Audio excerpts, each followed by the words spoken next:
Oi, gente, mais uma vez aqui com vocês, na Hora da Estação, aqui, Vozes da Estação, com o nosso convidado de hoje, Dr. Tiago Dourado, Opa, residente em psiquiatria. Isso. E o nosso convidado também, estagiário do Varela Net, Paulo. Obrigada por estarem aqui. E muito assunto, muita coisa a tratar. Primeiro eu queria agradecer pela oportunidade, né? Estar aqui, pelo convite. Obrigado aí por vocês terem convidado. Espero que possa ajudar a esclarecer. Tenha certeza disso. Primeiro que essa questão, hoje a saúde mental está em primeiro plano, em todos os aspectos da vida, né? Sim. A verdade é que essa questão da saúde mental sempre foi muito negligenciada, né? E eu sempre falo que a psiquiatria e os profissionais de saúde mental, de maneira geral, eles eram vistos assim de uma forma muito negativa.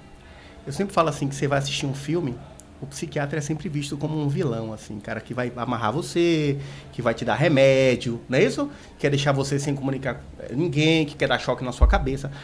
E que não é assim, as coisas não funcionam assim. Teve uma época muito difícil e uma coisa muito ruim na época da psiquiatria de antigamente, né, a gente sabe, mas isso não é a realidade atual da psiquiatria. Né? Doutor Tiago, como é um bate-papo, e aí você, né, vou falar você, muito jovem, falando já sobre filmes. Eu, assim que iniciei essa vida, essa coisa da terapia, eu já lembrei dos filmes. Eu disse, vou começar pela infância, porque geralmente a gente já começa pela infância. Sim. Falei, tô errada, ou de fato procede? Você fala o quê? Do que da infância, você quer dizer? Os problemas, inclusive jornalisticamente, e depois Paulo vai até conduzir também essa questão, teve agora um fato da criança, né? Com os animais, não sei se você ouviu. Eu não tô acompanhando aí, mas eu vi alguma coisa de uma criança que matou vários animais. E matou uns 23 animais. Invadiu um hospital, anos, né? Um hospital veterinário? Isso. E aí alguns profissionais da área, né, já estão falando sobre a questão da infância. Ou seja, que os gatilhos já começam na infância. Existem alguns transtornos, né? Deixa eu pensar o que a gente chama do psicopata, né?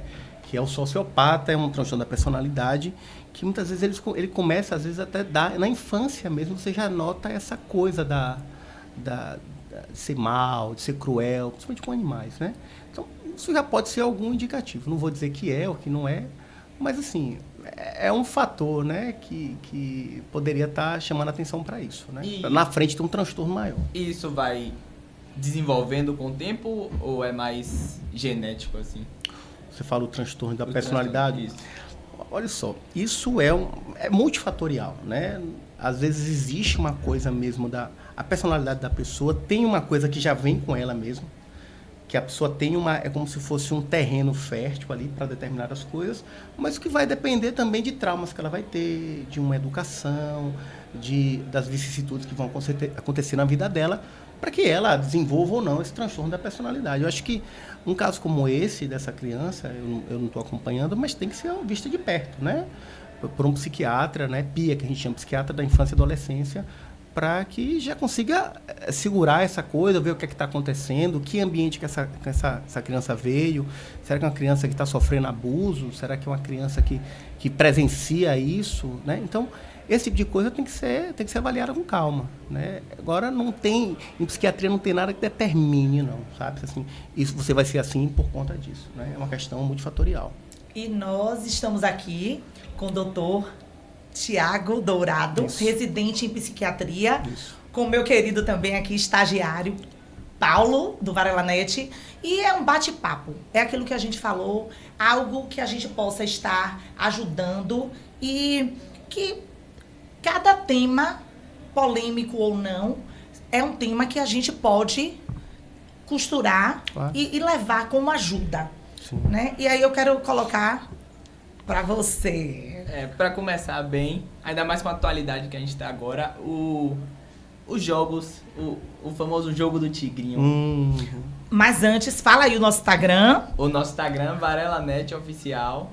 Nosso site, varela.com.br, varelanet.com.br. E nos sigam também no TikTok, também no Instagram. Que é Varela Net Oficial. E notícia todo dia, toda hora.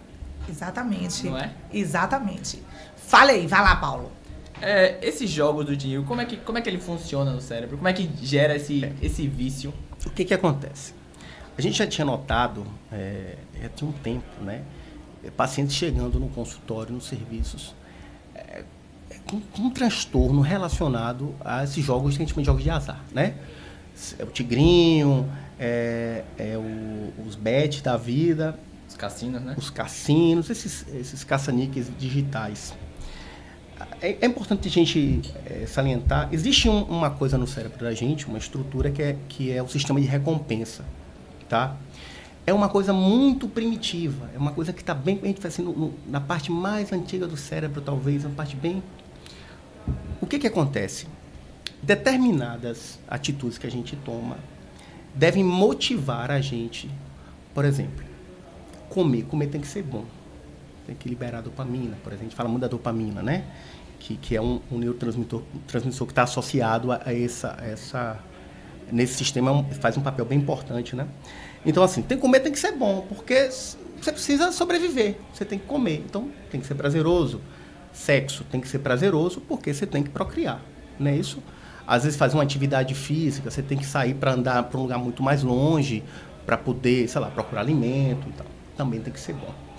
O que acontece é que, com o tempo, a gente começou a hackear esse sistema da recompensa. Seja através de comportamentos ou de substâncias. Então, o vício dos jogos e os vícios de substância, cocaína, o álcool, eles têm uma via em comum, que é essa via do ciclo da recompensa. Então, o indivíduo que é viciado em jogo, ele tem o mecanismo no cérebro dele é o mesmo do indivíduo viciado em cocaína, por exemplo. Agora, doutor, me corrija se eu estiver errada.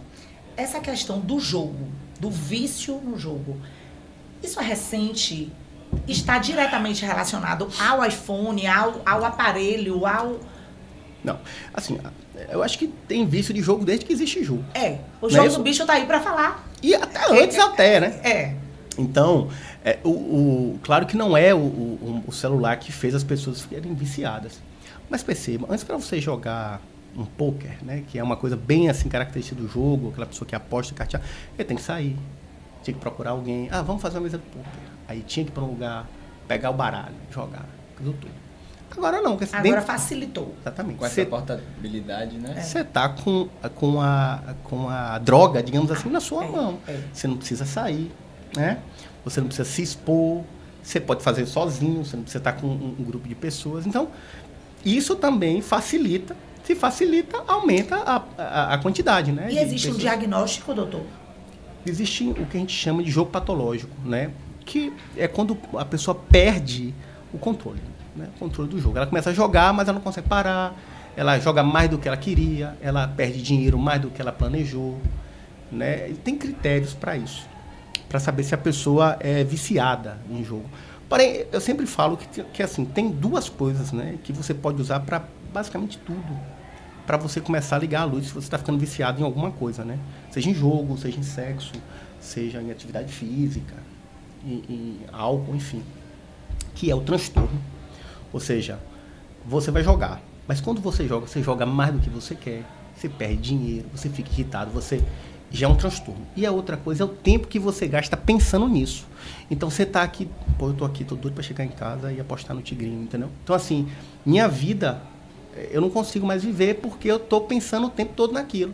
Assim, rapaz, sair daqui, como é que eu vou arranjar dinheiro para poder apostar, para poder ganhar, para isso e aquilo. Exatamente. Nós, doutores, doutor Tiago, que somos prestadores de serviço, como é que a gente alerta o familiar? Como é que o senhor falou de como é que a gente consegue se autodiagnosticar, se ver como é que a gente está assim. Mas como é que a gente vai ver um amigo, um familiar? Às vezes é difícil. Por quê? Por exemplo, como eu te falei, é no celular. Às vezes o pai só descobre que o filho, ou que a esposa, que o esposo tem quando chega a fatura do cartão. Quando você vai olhar, vem cá, que diabo é isso aqui de tanto gasto que está vindo, né? E às vezes você descobre assim, de uma maneira até indireta, né? Através de um cartão, através de uma coisa assim. Agora, a questão do jogo tem essa O que eu ia falar do jogo, me perdi. E pode ser medicado? Enfim, então o que acontece? Tratamento do jogo, né? As pessoas falam muito do tratamento. O prognóstico. É. Uma das coisas mais importantes é o que a gente chama de autopatognose. O que é autopatognose? A pessoa ter consciência de que está doente. Às vezes a pessoa fala assim, que nada, rapaz, eu trabalho pra cacete e fico ali trabalhando pra caramba. Quando eu quero me divertir, eu não posso.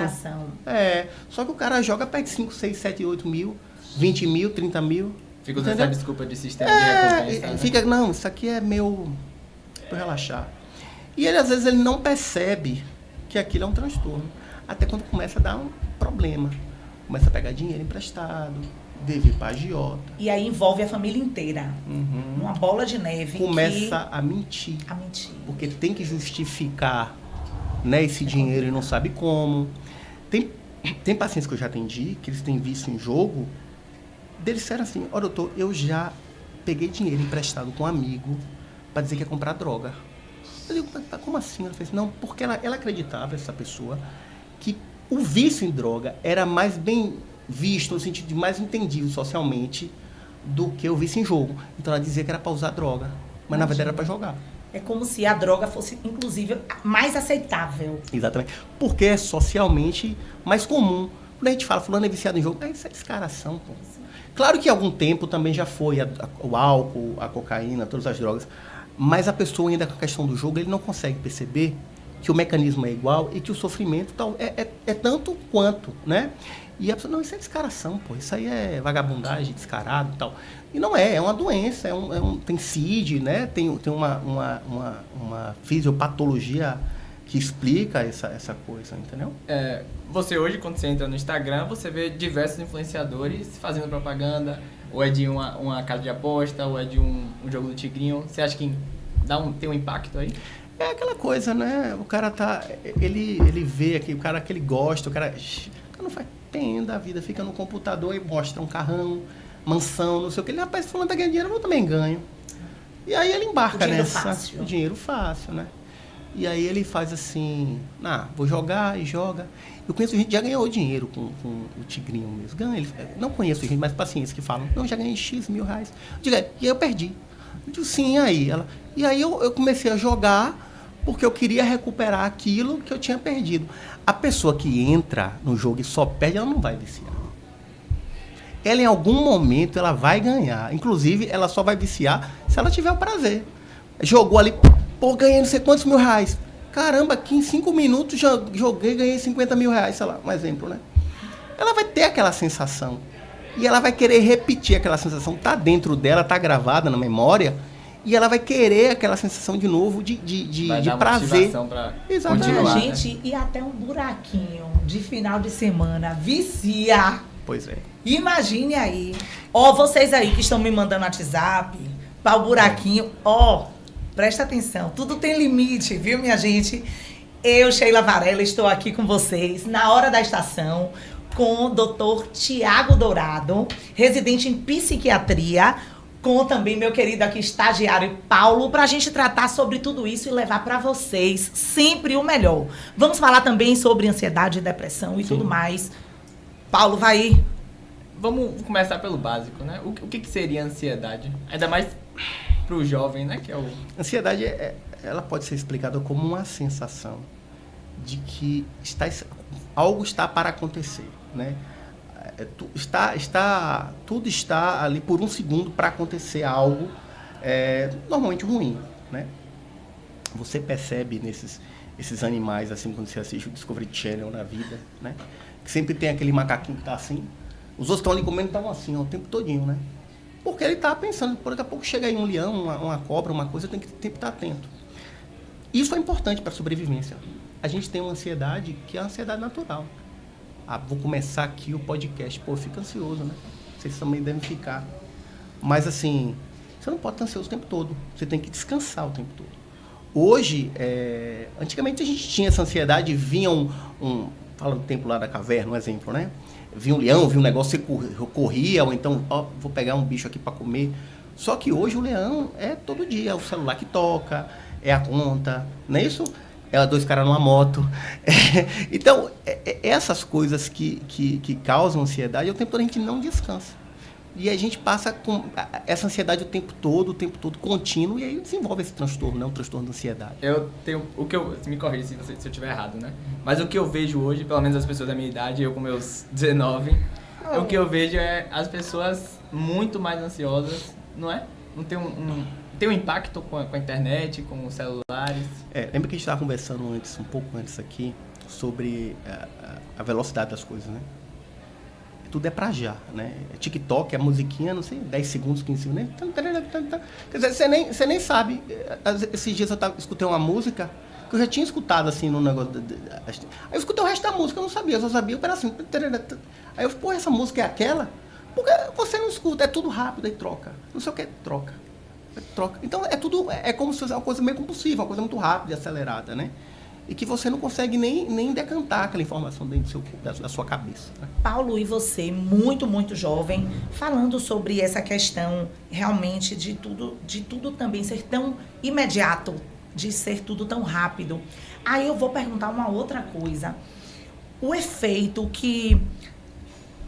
Eu não sei se eu vou usar a palavra correta. Talvez a coletividade possa desencadear.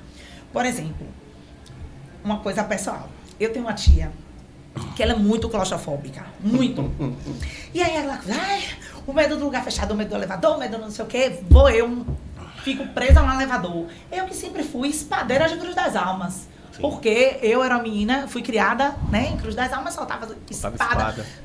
E antes mesmo da pandemia, já usava máscara por conta da fumaça e tudo mais. De uma hora para outra, me torno... repreendido, claustrofóbica. E eu acho que pelo efeito coletivo, uma pessoa falando, outra pessoa falando e mostrando sinais, e por que isso, e as questões muito lógicas em torno das questões psíquicas. Porque hoje você dá um Google, o Google te responde. Google é terrível. Exatamente. Aquele negócio do medo gera medo, né? Do medo gera medo, exatamente. Então, o que é que eu te pergunto, doutor Tiago? Existe o efeito medo gerar medo, coletividade? Veja bem, o homem é um animal social, né? Pois é um animal gregário. Então, o homem ele tem essa tendência a formar grupos, né? E terem as mesmas crenças, os mesmos medos e tudo mais. Você começa a perceber, se está todo mundo com medo, seu sistema vai dizer, se está todo mundo com medo, tem que ter alguma coisa aí para explicar esse medo. Isso, né? O aumento desenfreado da ansiedade é um efeito coletivo? O efeito aumento da ansiedade, ela pode ser explicada por várias coisas. Certo. Né? Por esse excesso de informação que a gente tem, isso. Hoje, a quantidade de coisas que a gente tem que dar conta de informação. Vocês me perguntaram do menino, né? Que tinha matado. Isso. Eu não sabia, rapaz, eu não estava nem sabendo disso. Mas imagina para um jornalista como vocês, né? Isso parou. Vocês têm que ficar 24 horas no ar, caiu um negócio, caiu um avião, não sei aonde, o menino. Então, assim, é um volume de informação muito grande. Antigamente, para chegar uma informação que levava tempo, era uma carta, ou ligava para o rádio. Hoje em dia é um WhatsApp. Exatamente. Tem coisa mais ansiogênica do que o WhatsApp. Você não tem mais horário. Médico, Ave Maria. Grupo de hospital, às vezes não é nem você, mas você olha, que você fica preocupado. Paciente liga. E vocês também recebem informação o tempo todo. Você está sabendo disso, está sabendo disso, está sabendo aquilo. E com medo de dar uma barrigada, né? De fazer um furo que não é um furo, né? Exatamente. De dar, me precipitei. Então, a questão da credibilidade, que tem que vir à frente. Exato. A coisa de dar um furo, mas também não se precipitar. Não, deixa eu pegar essas informações, colher as informações, e assim, essas informações têm uma fonte fidedigna. Então, tudo isso leva a uma ansiedade, né? A quantidade de gente, fake news, né? A quantidade, não, olha o que está acontecendo, às vezes nem é. Mas você fica nessa... É tanta informação que você tem que dar conta que você fica ansioso, tem que se proteger de algo que está para acontecer o tempo todo. Ainda bem que nós temos o doutor Tiago aqui com a gente, porque o doutor Google é um perigo. O Google é um problema. É um problema. Ajuda algumas vezes, mas causa mais problema do que... Inclusive é um fator de ansiedade. Estou com uma dorzinha aqui. Às vezes é só gás. Você bota lá no Google, câncer de estômago. Aí o cara chega, meu Deus, verdade. Vou morrer. Pronto, aí já viu, meu pai vai morrer, minha mãe vai morrer, aí começa todo mundo a ficar doido. Então, assim, começa... Você entendeu? É um efeito dominó. Você perguntou se é coletivo? Porque é um efeito dominó. Teve um caso, eu tô falando pra caramba, né? Adoro! É nosso bate-papo, um momento de descontração e serviço para nosso povo aqui que tá aqui atento a gente. Teve um caso assim, super peculiar. Eu não sei se vocês podem olhar aí no Google. Teve um tempo, eu não sei quanto tempo tem. Numa escola em Recife, foi em Pernambuco, em algum lugar. Uma criança começou a passar mal, daqui a pouco outra criança começou a passar mal. Isso fez um efeito, assim, uma histeria coletiva. É isso. Aí todo mundo cai no chão, histeria. chamou várias pessoas do SAMU, uma confusão. Que assim, eram todos um quadro de ansiedade, que foram puxando a cordinha do outro e o negócio foi tá. Tem um animal, o homem é um animal social, né? Meu Deus. Sigam a gente aí no nosso canal do YouTube, @Vozes da Estação, @VarelaNet OFC. E estamos aqui com o doutor Tiago Dourado, residente em psiquiatria, e com o nosso estagiário querido aqui, Paulo, do VarelaNet. Temos também o Instagram, né? O VarelaNet Oficial. O TikTok, VarelaNet Isso. OFC. Ô, doutor Tiago, Oi. e me diga aí, depressão, hoje também... Eu acho que assim, a primeira coisa que a gente fala de depressão é explicar o que não é depressão, né? Depressão não é falta de Deus, não é preguiça, não é falta de vontade de fazer as coisas na vida, né? Essas coisas que a gente sente também não é tristeza. A gente tem uma tristeza que é normal e tem o quadro da depressão, né? A tristeza, ela é algo natural que vai vir em um determinado momento, mas ela tende a se resolver. A depressão tem uma série de fatores, inclusive isso que a gente interpreta como tristeza. Mas pode ser o aumento do sono também, diminuição do sono, uma sensação física de uma dor, de um mal-estar que você não sabe dizer direito o que é. Está dormindo demais ou está dormindo de menos, comendo demais, comendo de menos. Então, várias coisas podem estar envolvidas num quadro depressivo, né? Doutor, quando tem motivo, ainda assim é depressão? Tem a outra palavra, como é que se chama? Não é... Deprimido, pronto. Quando você está deprimido, é diferente de você estar depressivo ou não? Olha, você pode... Existe uma coisa que é um fator que tem uma... Como é que eu explico para vocês? É uma coisa de adaptação. Por exemplo, você teve... eu queria determinada coisa e não deu certo. Ou perdi um trabalho, ou... Enfim, você vai ficar triste. Vai ficar triste num período. Minha namorada terminou comigo. Um divórcio. Você vai ficar triste, você vai ficar mal, você vai ficar choroso, você vai... Então, assim, tem um tempo para isso. A gente fala assim, uns 15 dias e tal, a maior parte dos dias. Isso é um critério, né? Mas quando isso tende a se prolongar um tempo maior, tem um impacto importante na vida da pessoa, já tem outros sintomas associados, então, a gente começar a pensar, o que a gente fala assim, já não quer sair da cama, que é a anedonia, né? A falta de força de fazer as coisas, de desejo, aquilo que eu gostava, a gente falou do buraco, buraco final de semana, já nem quero jogar. Então, assim, são coisas que vão mostrando, né? Que já tem um quadro que está entrando num quadro depressivo aí. O senhor falou dos sintomas, né? São alguns, né?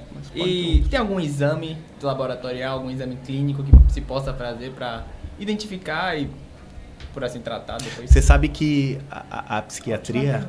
É uma ótima pergunta mesmo. A psiquiatria tem uma coisa que é... Assim... A gente fala que, às vezes, a psiquiatria é um pouquinho o patinho feio da medicina, porque a gente trabalha com um órgão que não existe, que é a mente. Ninguém consegue fazer uma biópsia da mente de ninguém. Então, assim, não, tá deprimido, peraí, que o padrão ouro para qualquer doença é uma biópsia.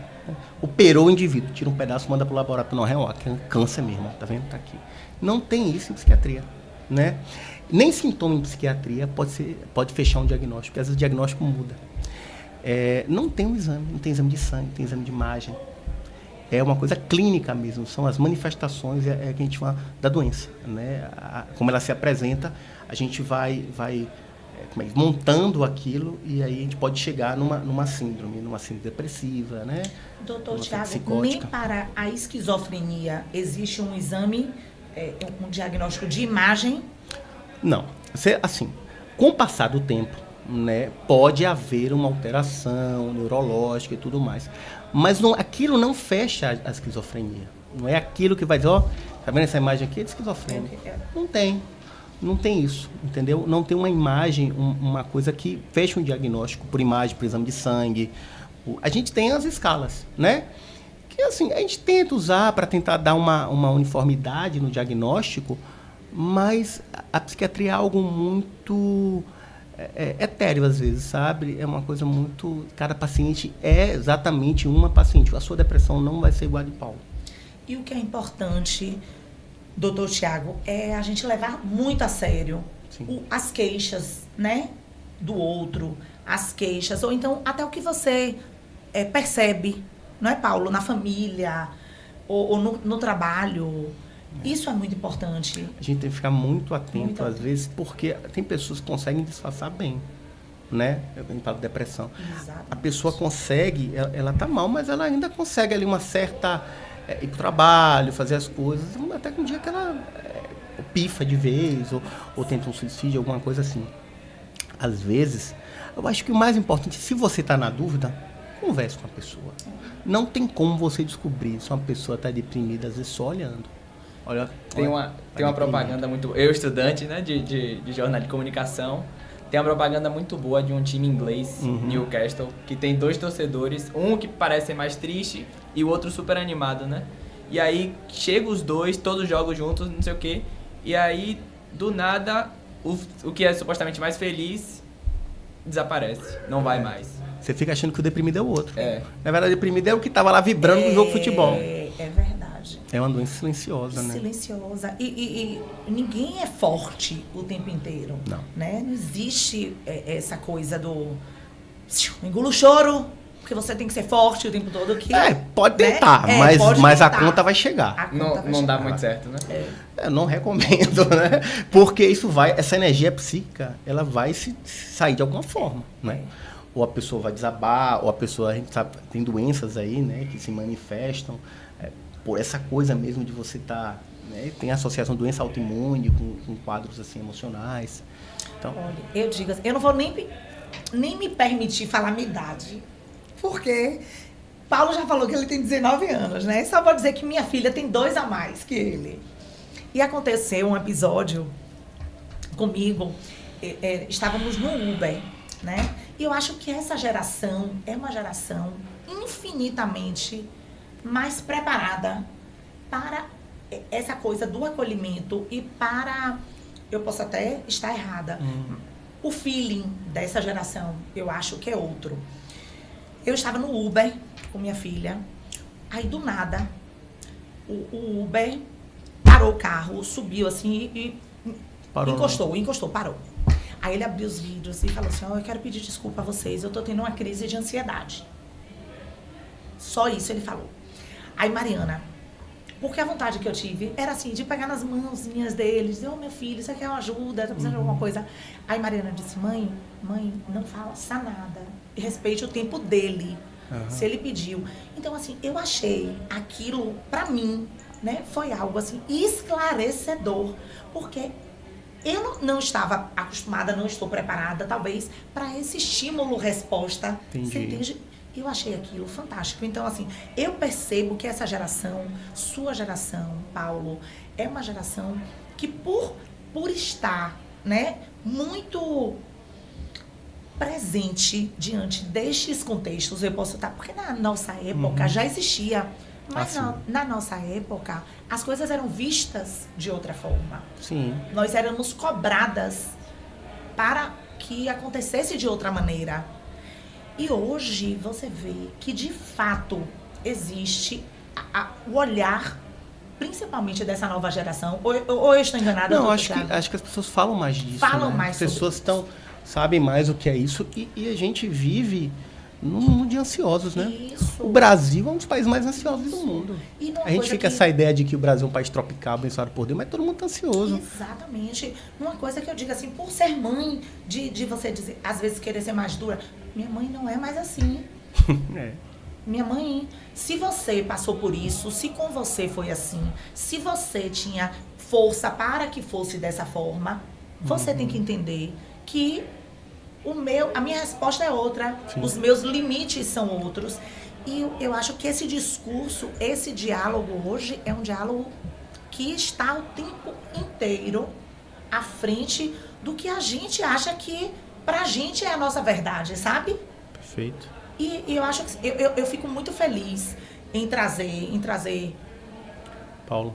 que é um menino jovem, que inclusive Meu é seu primo, primo. é. Seu primo, ó, tá vendo? Não, é meu Eu primo, sou- descobrimos agora, mas eu acho que não é, né? É primo de longe, né, Paulo? De longe, mas Ele ainda é deve primo. ter uma Você, família doutor só. Tiago Dourado, É. também, que são primos, né? Residente em psiquiatria. E eu acho que a gente hoje só ajuda, a gente só soma quando a gente traz tudo isso para um discurso, para um diálogo que é super importante. Eu acho que a pandemia, ela, como é que se diz? Existia uma poeira debaixo do tapete, né? E aí tiraram esse tapete, porque tinha uma montanha embaixo, né? A pandemia, ela fez com que as pessoas, as incertezas da pandemia, né? Poxa, amanhã, como é que vai ser? Amanhã, né? E amanhã eu vou fazer o quê? Se está tudo fechado. Amanhã eu vou, e amanhã eu não vou pro trabalho. Amanhã eu vou, né? E fulano, será que vai morrer? Não vai? Então, assim, esse quadro todo fez de uma forma que as pessoas não puderam mais esconder suas ansiedades e suas angústias, né? Desencadeou as coisas. Desencadeou, puxou o tapete aí, tirou da sala e as pessoas não. Pô, peraí, tá na hora de começar a falar sobre isso. Ô, mais Pedro, né? e você É. não me deixa ansiosa mostrando sua plaquinha, não, De 15 de minutos. time, não, que a conversa aqui tá boa. Espere aí, que eu quero saber o seguinte, doutor Tiago, como a gente hoje pode, de forma concreta, ajudar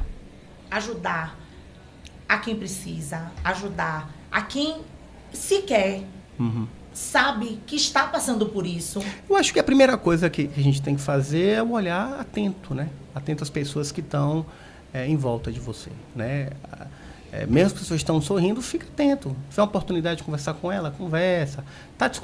Existe uma coisa na imprensa, isso existe e tem não é todo errado. Quando acontece um exemplo, um suicídio, a imprensa foi encontrado morto. Porque existe uma ideia. Causas desconhecidas. Assim, fulano foi encontrado morto e tal. Existe uma ideia de que falar sobre o tema do suicídio faria com que as pessoas se suicidassem. Não está tudo errado. Existe uma coisa chamada efeito Werther, né? Que vem de um livro do Goethe lá, de 1700 e pouco. Ele começou a escrever um livro chamado O Sofrimento do Jovem Werther. Fez bastante sucesso naquela época. E as pessoas o personagem se mata com uma pistola e tal. E aí as pessoas que liam esse livro, em algum momento, começaram a se suicidar, muito parecido com o personagem do livro. Então, não vamos ficar falando disso porque isso estimula. Isso existe mesmo, né? Pessoas que têm já tá pensando naquilo. Então, a pessoa tem um herói aí, um cantor, um ator, alguém famoso, pô, fulano. Aí fulano se mata, porra, fulano, que é meu herói, se matou, agora eu mato mesmo. Isso pode acontecer. Tem um efeito colateral disso. Que é isso, quando é alardeado, quando é de uma forma assim, realmente pode fazer. Mas quando o indivíduo está tete a tete, assim, com uma outra pessoa, as pessoas acham que perguntar sobre suicídio ou ideação suicida faria com que ela se matasse. Quando, na verdade, é o oposto, né? Tem até um efeito chamado efeito Papageno, que aí vem de uma obra do Mozart, é interessante, que são os efeito Papageno. Da flauta mágica e tal, de uma obra do Mozart. Isso que é legal, ele usa muita referência de literatura e tal. Aí, é um personagem que impede que o outro converse com o outro não se matar, né? Então, assim, a conversa, você chega, olha, como é que você tá e tudo bem, isso tem um efeito protetor, né? Então, a gente tem que saber lidar entre essas coisas, né? Saber que o efeito Werther existe mesmo, mas que isso não pode impedir de você chegar de uma maneira, como é que tá você e tal, né? Porque às vezes você faz, pô, ainda pensei em conversar com ele e não falei. Entendeu? Esse efeito também se encaixa nos atentados que tem de escola, que também não botam o nome de quem fez para não dar estimular, né? Pra não estimular. Pode fazer uma extrapolação para isso, né? O Werther está mais associado ao suicídio, mas você pode extrapolar para outras, né? Para esse tipo de coisa, né? Para não dar outros, eu falei atentado, né? Que é aquela coisa de os lobos solitários, né? Que estão pensando e aí, né? Até para chamar atenção, aquela coisa, né? De uma causa que eles querem. Mas tem isso. E Paulo, doutor Tiago, residente em psiquiatria, é também marido de doutora Clarissa, pois é, infectologista, e que também falou muito com a gente que eu chamava doenças sexualmente transmissíveis, que não é mais, são ISTs. ISTs, olha, eu não vou me aprofundar nesse, que não é a minha seara, mas mudar de doença para infecção sexualmente transmissível. Isso. Porque pode não ter doença, né? A pessoa está infectada, mas não desenvolver doença. Pelo menos mas é o que a gente... uma vez infectada e tudo, também precisa de um suporte. É sobre isso que eu quero falar. Precisa de um suporte importante. Isso para qualquer doença, né? E para doenças que têm um estigma muito grande. Tá. A gente falou de IST, a gente fala muito do HIV. Isso. Hoje, a pessoa que tem HIV e que toma as medicações, ela tem uma sobrevida maior do que às vezes quem tem diabetes. Né? Não passa. Hoje é uma doença crônica. É uma doença crônica, né? Mas, por exemplo, pessoas que têm o diagnóstico de câncer ou de uma doença que tem esse estigma de que vai morrer, né? Então, a pessoa começa a desenvolvê-la, ela tem que também ser tratada desse ponto de vista, né? Porque a depressão, por exemplo, ela pode ser um sintoma da doença, inclusive. Não porque a pessoa sabe, mas assim, os mediadores químicos inflamatórios que estão associados a essa doença podem fazer com que ela desenvolva sintomas psiquiátricos. A gente falou da IST aí, o standard, o padrão é a sífilis. Sífilis, neurosífilis que a gente chama, né, que era uma doença que era muito comum antigamente e que personagens como há quem diga que o próprio Van Gogh, né, tinha as alucinações dele por conta de sífilis e outros tantos, né, que era um transtorno psiquiátrico, começou a ficar desorganizado e tal. Então tem uma associação, sim, entre doença psiquiátrica e doenças infecto-contagiosas e doenças de maneira geral, né, não psiquiátricas. Paulo, e aí? Eu tive até um conhecido, ele... Rapaz, o que é que você vai falar? Que você não, conhecido meu. Quando começa a conhecido meu. É conhecido. Ele teve sífilis. O vermelho. Não, mas não sou eu, não. Não tô brincando, fala. Ele teve sífilis e aí acho que desenvolveu para uma amidalite, não sei o quê, e aí ele teve uma convulsão. Não, mas aí é outra coisa, né? Não quero sair muito da psiquiatria, mas aí pode dar uma meningite por outras coisas e tal, e teve uma convulsão. Mas isso não é um transtorno psiquiátrico. Diga, mas a gente já quer aproveitar aqui a consulta, mas aí você né? tem que chamar um neuro, velho. Eu não tenho que chamar ninguém. Chamar um neuro pra falar sobre isso. Eu até indico aí ótimos neuros aí pra me falar. Eita, minha gente, olha, que o assunto é polêmico, que toda a população hoje, ninguém tá livre, né? Não. Eu digo, a saúde mental hoje... É luxo. Eu tenho uma professora que fala assim, ó, juiz é coisa fina. Porque qualquer coisa quebra. Então, e para remendar é difícil. Então, tome cuidado com o seu juízo, né? Com a sua saúde mental, para que você fique bem mentalmente. Então, né, procure não se estressar, procure ter uma atividade física, tá angustiado, procure ajuda, tá com transtorno com o jogo, o que for, procure ajuda, não deixe o negócio... tomar um rumo aí maior, nem crescer, nem acelerar. Vocês que estão aqui conosco, na hora da estação, vozes da estação, eu digo, toda vez que eu rezo, eu digo, Senhor, dai-me saúde mental. É importante. Porque é importante. Luxo. É um luxo. É um luxo. E é um luxo também poder te receber. Obrigado. Doutor Tiago, que honra. Obrigado. Residente que já tá ali. Tá terminando a residência, né? Tá Em psiquiatria, né? Já Mas tem uma estrada grande aí. Meu estagiário tão querido, tão profissional. Meu primo, né? Seu primo. De longe. Agradeço a cada um de vocês. Mais uma vez, sigam a gente aí no nosso canal @Vozes da Estação, @VarelaNetOFC. Estaremos juntos semana que vem. Obrigada e até lá. Chegou, né? Vinha, viu? Você com sua plaquinha aí. 15 minutos. Com seus 15 minutinhos na sua pressão. Apertando a mente.